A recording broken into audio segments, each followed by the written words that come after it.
Hi there, my name's Kay and this is the Collective Soul Tarot. Welcome to the channel. We're going to be doing a minute tarot card reading using the highly healing, activated healing Egyptian Lenormand deck right here. And Archangel Michael and myself have already pulled out the 7 cards for the reading. And the first card we start off with is the Jade Pillar, which is like the cross of the regular Lenormand, pardon me. The letter is the same. The 26 scroll card is actually the book card in the regular Lenormand. Sarcophagus is the same. The priestess, this is lady number 2 in the regular Lenormand. She's the priestess is the younger version of the goddess, she's the daughter of the pharaoh. So she's not matured. She's still fairly young, or she could be seen as the high priestess. The crook and flail is like the broom and whip card in the regular Lenormand, and the key is the same. Okay, so I'm going to start interpreting the messages from the cards in this spread right now. So let's start with the Jade Pillar. The Jade Pillar, like I said, is the cross in the regular Lenormand. So there's a lot of grief. There's a lot of overwhelm, burdens, heavy burdens. Maybe possibly guilt. Someone is feeling guilty. Okay, so I'm going to talk to you, the collective, as though you're the one who knows somebody who's feeling like this. Okay, they're in some heavy burdens. They are feeling weighed down, and I think a lot of it has to do with not being in communication with you. Probably and possibly knowing that you want to be in communication with them, but they're holding back. They're not in a good place. With the cross and heavy burden, they've been carrying around a lot of guilt in their life about maybe numerous things. One of them may be the way that they haven't been communicating with you, and they know how you feel. They're carrying that guilt of how they possibly dealt with you in the past, and it wasn't kind. It might have been manipulative and secretive, deceptive, that kind of thing. Well, he still has a secret. He or she still has a secret. Okay, whatever's to the left of the book card is what's kept as a secret, is because the scroll is rolled up. Nothing's revealed there. Only this portion has been revealed. The rest on this side is not. So he's still holding on to the way, he or she is still holding on to the way they feel about you, feel about the connection, feel about not being connected, not communicating, feeling about, knowing that they should come forward and spill beans to you, but they just haven't been able to find it in themselves to do so, and it's still a secret. Okay, still a secret. However,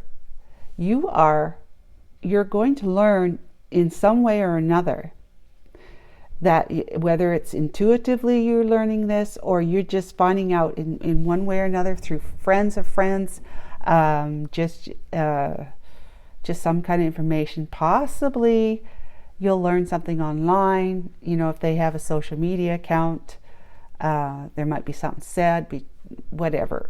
It's unclear as to how you're going to actually learn something. And this is the learning part, where you're going to learn that something has come to an end. All right, with this priestess, okay, this younger version of the goddess. So she's younger. So your person, that's why I kept saying male, like him. Your person, it could be same sex too, guys, but your person is putting this to an end. They're putting it to an end. With the broom card, the broom and whip, like they're getting their ducks lined up in a row. They're cleaning up their backyard, meaning they're enacting whatever they need to do against what they see as being an enemy, someone that could possibly be keeping them stuck. The key can serve to lock or unlock doors. All right. They may be feeling stuck, that they haven't had the key, so they're trying to release themselves from this connection with this individual right here. Okay, that's what this reading is about, is that even though they're not telling you, intuitively, you may be learning, understanding that they are putting an end to a relationship. They're just not telling you this. They're not coming forward and actually literally texting, calling, emailing, sending you a letter, showing up, whatever. They're just not doing it. That's still his secret. All right. But this person that's in his life is someone that's younger than them, and a fair bit younger, not necessarily like 15, 20 years younger, but somewhere between, you know, a couple of years or 15 years younger than them. And they want to get away from this relationship. They want to disconnect.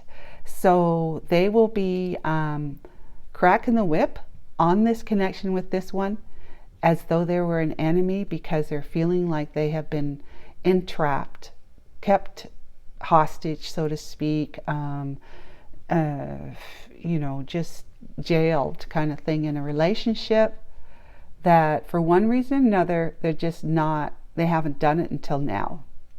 Okay, they haven't done it till now. However, this key also indicates that the door is opening and they are going to be setting themselves free. I mean, they're putting an end to this relationship. They're just making sure that they are able to keep this person from, you know, getting involved in their life moving forward. I'll tell you here, it says the crook, which is this, is it was symbolic of the Pharaoh's care and concern for his people, while the flail, which is that, represented his willingness to use whatever force necessary to keep enemies at bay and protect his vast lands and holdings. So, although it could be fair judgment, the crook and flail can be fair judgment, that they might want to be like doing this in a sensitive possible way, okay, to end this with this person for one reason or another. But they could also be using harsh tactics in order to be able to make sure that their enemies cannot broach their lives anymore in any way that will make them delayed in moving forward, delayed or kept from moving forward.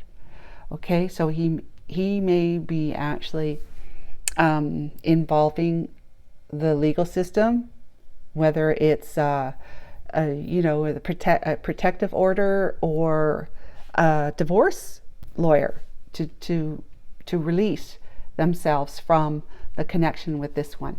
And if it's not that serious, not legally serious like that with the protective order, it's just somebody he needs to break away from, break free from, right? To separate from. And it may be that their relationship, they're so ingrained. They've been together for a while and they are part of the community, you know, their families are around them.